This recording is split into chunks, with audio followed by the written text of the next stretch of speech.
Morning, guys. I'd like to talk to you just about some basic nutrition and how there's some confusion in what's going on today. So I just put a little catchphrase up here on the top that nutrition for me used to be the science of food and basically what we were eating and how it was affecting our bodies. And now it seems like nutrition is actually nutrition, and it's leading to a lot of people having a major fear of food, being afraid to eat things, being afraid of what eating something is going to do to the rest of your plan, etc., etc. So just basically, I lost around 100 pounds almost 20 years ago, and I did it very simply. I didn't really restrict anything. I just ate in a calorie deficit, roughly of 500 a day for, I think it was 1,500 calories roughly to 1,800 calories a day, as I started at about 270 pounds. And the weight came off slowly. I didn't have any issues. I didn't have any cheat days because that really wasn't a thing back then. But I was consistent and I just made sure I was in a deficit all the time, and it worked. I'd like to just put out a little bit of a disclaimer that I'm not going to shun any diet per se. I've tried them all, I've used them all for prolonged periods of time, and really anything works as long as you're in that deficit. But what I have noticed is using all of those diets, and I'll give you some examples in what happened to me, as unrealistic as some of the things might sound, is they made me very afraid to eat anything.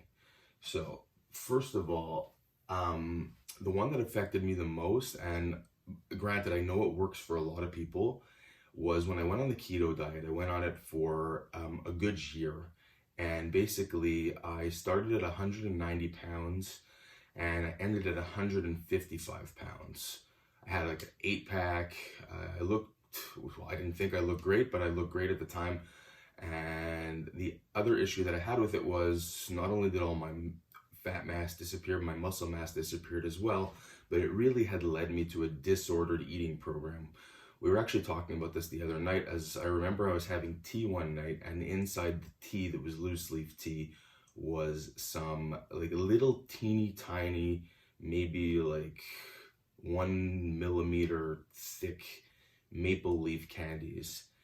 And I had looked on the back of the tea can, and it said that there was 1 gram of carbohydrates or 1 gram of sugar in each cup of tea. And I refused to drink the tea and went for a regular tea, which at the time made perfect sense to me because I didn't want to knock myself out of ketosis. But in the long run, it does not make a difference.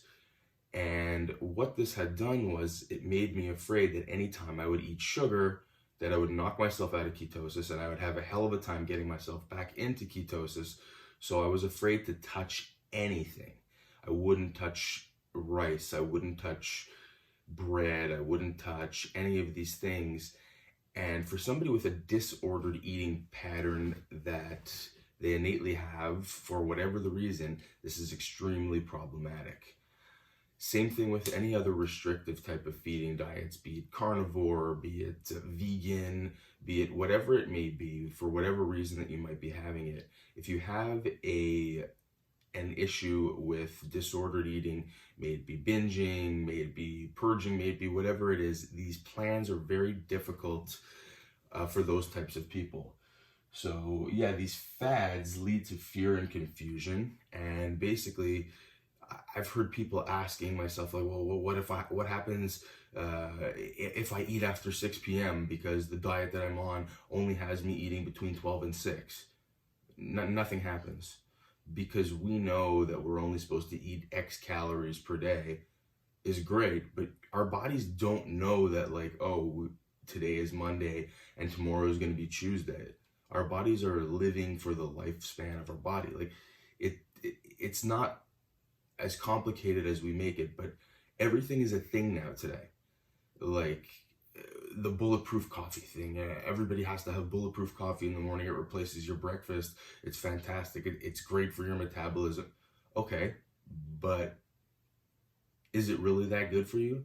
Is it really that good to be taking in 3 or 4 tablespoons of butter and oil in your coffee in the morning and then not eating for the rest of the day? Is it any different than having a bowl of oatmeal with some peanut butter in there and some berries in there for half the calories, and then having another snack 3 or 4 hours later. No, it's not. I don't care what anybody tells you. Your body does not process all the calories and use them for the same things. That's another topic of discussion for another day. But the calories in terms of weight loss and fat loss themselves, a calorie is a calorie. Does a calorie of protein get processed the same way as a calorie of carbohydrate and fat for some other bodily functions? No. Making muscle, yes, a higher protein diet's more effective. But in terms of burning fat, if you are in that calorie deficit, it does not matter where the calories come from, when you eat them, or what types of calories they are. And this is the biggest problem that people are having. People are afraid to eat carbohydrates. People are afraid to eat grains. Some people are afraid to eat vegetables. It's all bogus. It's a lot of stuff that we're unfortunately getting a lot of our information in today's day and age from social media influencers who, quite frankly, really don't know what they're talking about. It would be nice if they did. A lot of them are being paid by the companies that are peddling their products. Just do yourself a favor. Keep yourself in a calorie deficit and just don't eat stupidly for the majority of the time, and you're going to be fine if you're trying to lose fat. We know what's healthy. We've always known what's healthy. Fruits and vegetables are healthy. Some whole grains, the right kinds, are healthy. There's a little bit of a debate around the wheat. I understand. You guys can look into that yourselves. Eat it if it doesn't bother you. Don't if it does bother you. Lean meats, a little bit of junk once in a while is not going to hurt anybody. And that's it. It's simple. Don't overthink things. Do your best. Keep yourself in that deficit, and you're going to be fine. Wishing everybody a great week. If anybody has any questions, feel free to contact me.